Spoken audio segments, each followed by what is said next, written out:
কয়েকদিনের টানা বর্ষণে দেশের বিভিন্ন জেলায় বন্যা ও পাহাড় ধসের পাশাপাশি এবার রাজধানী ঢাকাও পরিণত হয়েছে জলাবদ্ধতার নগরীতে। শনিবার রাত থেকে শুরু হওয়া মুষলধারে বৃষ্টিতে তলিয়ে যায় রাজধানীর বিভিন্ন সড়ক ও নিচু এলাকা। কোথাও হাঁটু, কোথাও কোমর সমান পানিতে দুর্ভোগে পড়েন নগরবাসী।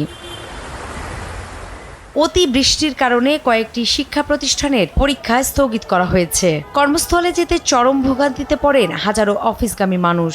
জলাবদ্ধতায় সৃষ্টি হয় তীব্র যানজট, বিকল হয়ে পড়ে ছোট যানবাহন। অনেক স্থানে পানিতে ড্রেনের ঢাকনা ঢেকে যাওয়ায় বাড়ছে দুর্ঘটনার শঙ্কাও। বাস পাওয়া কষ্ট, ভাঙ্গা তিনবার আসলাম, গুলিস্তান থেকে তিনবার আসলাম এই জায়গায়। সুয়ারেজ ব্যবস্থা নাই, পানি উঠে গেছে, খুবই কষ্টদায়ক। প্রকাশ করার মতো না যে ভোগান্তিতে পড়তেছি আমরা। না অফিসে যেতে পারতেছি, না স্কুলে যাচ্ছে। অফিসে যাওয়ার জন্য বের হয়েছি প্রায় 30 মিনিট, এখনো কোনো যানবাহন পাচ্ছি না। সব মিলিয়ে বিরাট একটা ভোগান্তি।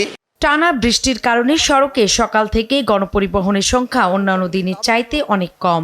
জলাবদ্ধতার কারণে রিকশা ভাড়া দ্বিগুণ থেকে 3 গুণ পর্যন্ত বাড়ানোর অভিযোগ করেন যাত্রীরা। নগরবাসীর অভিযোগ, দুর্বল ড্রেনেজ ব্যবস্থা ও প্রশাসনের অব্যবস্থাপনাই এমন পরিস্থিতির জন্য দায়ী। এইরকমের পানি প্রতি বছরই সবসময় জমা থাকে, বৃষ্টি হইলেই জলাবদ্ধতা, এর নিরসন নাই।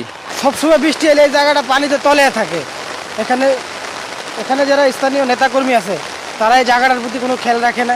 কয়েক ঘন্টার ভারী বৃষ্টিতেই রাজধানীর সড়কগুলো ডুবে যাওয়ায় নগর ব্যবস্থাপনার সীমাবদ্ধতা আবারও সামনে এসেছে। নূপুর মাহমুদ, দেশ টিভি, ঢাকা।